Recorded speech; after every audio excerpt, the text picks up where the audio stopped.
Election commission का MQM से मुलाकात का एलामिया जारी कर दिया गया, जिसके मुताबिक एमकेएम के वक्त ने इलेक्शन कमीशन की हल्का बंदी के फैसले को दुरुस्त करार दिया है।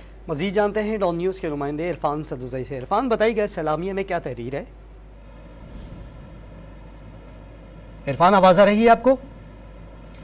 इरफान से रब्ता करते हैं, मजीद तफसील लेते हैं इस खबर की। इलेक्शन कमीशन के एमकेएम से मुलाकात का एलामिया जारी कर दिया गया। इरफान से रब्ता बहाल हुआ। इरफान, बताइए एलामिया में क्या तहरीर है? का बंदियों का फैसला इलेक्शन कमीशन का, उसके ऊपर इत्तेफाक किया है और कहा है कि जो आगे इलेक्शन का इनेकाद है वो साफ और शफाफ तरीके से होना चाहिए।